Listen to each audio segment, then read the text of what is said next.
Hello, Morongo Basin and listeners around the world online at Z107.7 FM.com. Here is the Z107.7 local news for Wednesday, December 27th, 2023. A man was arrested again for suspicion of burglary in addition to suspected car theft in Joshua Tree last week. On Thursday at around 5:15 p.m., county sheriff's deputies contacted Brandon Doring, a 33-year-old resident of Yucca Valley, near the intersection of 29 Palms Highway and Veterans Way in Joshua Tree. Doring was arrested by deputies for investigation into burglary and conspiracy to commit a crime. He is being charged with felony burglary, vandalism, conspiracy to commit a crime, and theft identification. With prior charges being considered, he is being held at the West Valley Detention Center on $30,000 bail. Doring was arrested in March 2022 for the alleged burglary of a home in Yucca Valley, along with two other high desert residents, and he was arrested 3 times in the autumn of 2018 for investigation into possessing stolen weapons and stolen identification. The Morongo Valley Community Services District Board of Directors will be holding a special meeting tonight at 6 p.m. in Covington Park's multipurpose room. Assignment reporter Gabriel Hart has a look at the meeting's agenda for us today. While the bulk of the meeting will be in closed session, community members are welcome to attend in case the board adjourns with anything reportable to the public. Items on the agenda include continued business of Fire Chief and General Manager James Breakbill's performance evaluation, as well as a general manager item the board was not able to elaborate on today.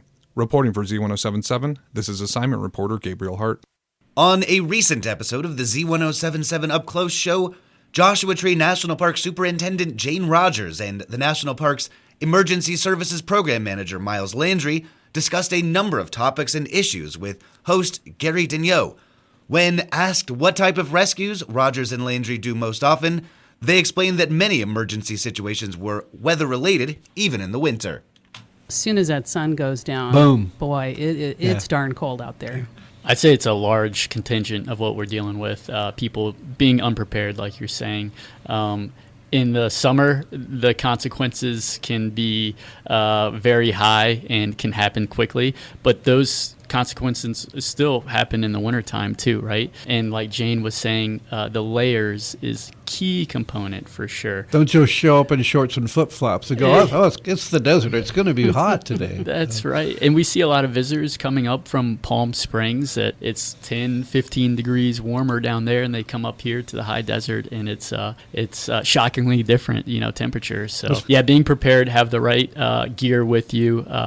Layers is the big one for sure, but like you're saying, appropriate footwear, hiking shoes, and just having a plan, having a plan of what you want to do that day. And if you need help coming up with that plan, stop at the visitor center. We're more than happy to help you with that.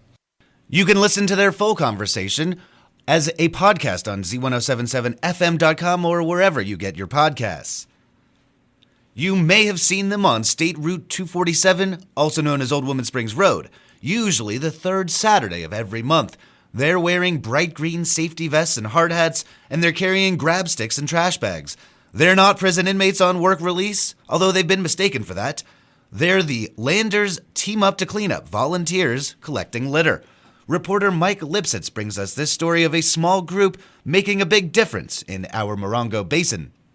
After completing mandatory safety training back in 2018, Landers booster Judy LaFoon joined Caltrans' Adopt a Highway litter collection program. She organized and trained a small group of volunteers and agreed to pick up trash along a 2-mile stretch of the rural desert highway. They took the name Landers Team Up to Clean Up, and in compliance with Caltrans requirements, they committed to spend a few hours one Saturday a month for 5 years. Last month, the group renewed that commitment, vowing to keep the highway litter in check from roughly Wayland's Wash to Jesse Road until November 2028. What keeps the half-dozen core group of volunteers motivated? LaFoon points to 2 motivating factors: the sense of community pride that comes from making things look better, and the supportive honks and waves they receive from passing motorists.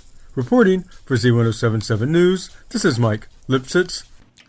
Thanks, Mike. You can see photos of the Landers Team Up to Clean Up with this story at Z107.7FM.com. And finally, the Animal Action League is hosting their world-famous drive-through nail trim-only clinic today From 10 a.m. until 2 p.m., you can have your pet's nails trimmed for only $7 per pet. No appointment is necessary. The Animal Action League is located at 62762 29 Palms Highway in Joshua Tree. Remember that this is a nail trim only clinic. No vaccine or microchip services will be offered. The Animal Action League reserves the right to refuse service based on pet's temperament, as well as the temperament of their owners. That's our local news. Hear local news 7 times a day, 7 days a week at 7, 8, 9, noon, 4, 5, and 6. If you hear news happening, let us know about it. Email us at tips@Z107.7fm.com. Reporting for the Morongo Basin News Leader, the award-winning Z107.7 Local News, I'm Jeff Harmetz.